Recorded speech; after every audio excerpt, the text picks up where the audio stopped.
Back now on Weekend Sunrise with pictures that are stunning the world today. The royal brothers together in public. Prince William and Catherine joined Prince Harry and Meghan at Windsor Castle. Now, the young royals met members of the public in extraordinary scenes as well-wishers jostled for position.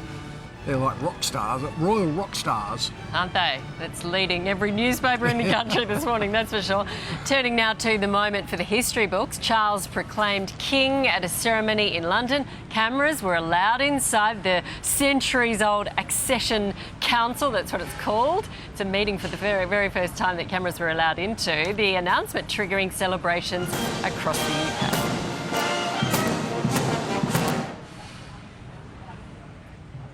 And the date of the Queen's funeral has finally been revealed. That will fall on the 19th of September. This morning, Prime Minister Anthony Albanese and his cabinet will meet to consider the Governor-General's proclamation to make Charles our new king. It is a formality before Sir David Hurley's public announcement at noon Eastern Time today that Charles is Australia's new king. Now, the event in Canberra will mark the first time we've had a new head of state in 70 years.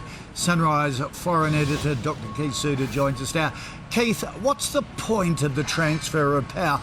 Is it ceremonial, or are there important sort of legal processes and documents to be signed off? Well, they're a mixture of both things, really. It is ceremonial because clearly we're welcoming a new head of state, be it in Great Britain or Canada or New Zealand or Australia, etc. So there's the ceremonial aspect, but there are also the legal consequences that now flow from this, because the King's name will start to appear everywhere. Suddenly, if you're a senior barrister, you are now King's Counsel rather than Queen's Counsel. So you've got a number of things that are all coming together. It's been a very hectic period in a few days.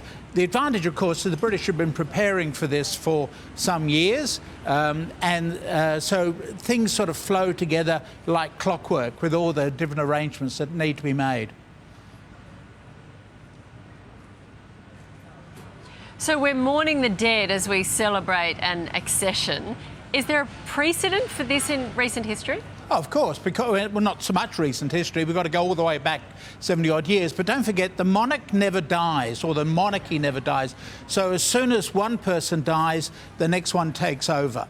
And so we've seen that, with the Queen when she was princess going up a tree in Kenya on a Commonwealth tour, and she came down the tree from Tree House as the new Queen, because the King George VI had died overnight Africa time back in Buckingham Palace in London. So you see that there's this element of continuity. The coronation itself takes a long, long time to organise. It's got to go into the diaries of prime ministers and presidents around the world, etc. So that's why there's always a delay of several months between the king or queen immediately coming to the throne and then the actual coronation ceremony, which again will be a mixture of pomp and circumstance with important legal consequences. Yeah, isn't it interesting? QC's become KC's now. The ripple effect is enormous. Yes. How do you think Charles will be different to his mother in terms of reigning over the Commonwealth? I think that he comes in a very different time when the Queen, which I remember that ceremony. I'm old enough, I'm as old as Prince Charles, King Charles. So I remember back at a time when Britain was much whiter than it is today. He's coming with a much more of a multicultural background, and at a time when Britain, of course, had just won World War II.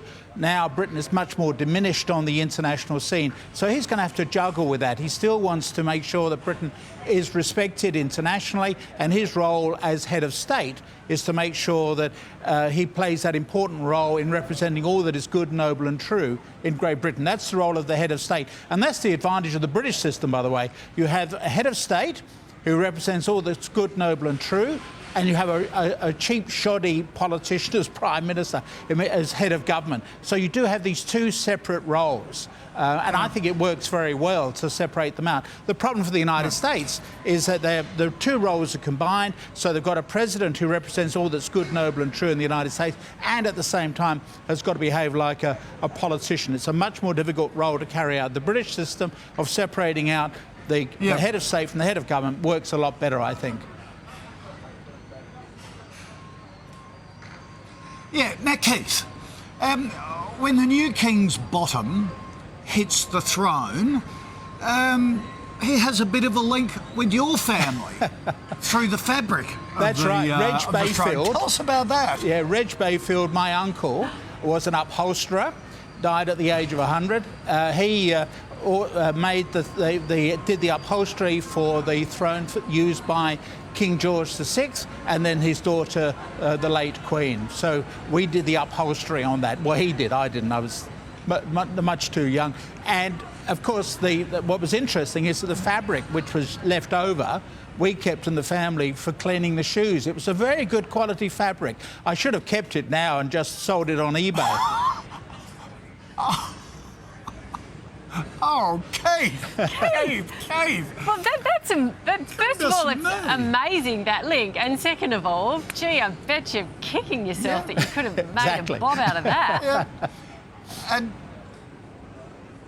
And when he sits down on that throne during the coronation and he looks comfortable and he settles in, you can have a great sense of pride. Yeah. Absolutely. That you had a hand in it, And, and it's lasted well. Yes, exactly. Thank you. All right.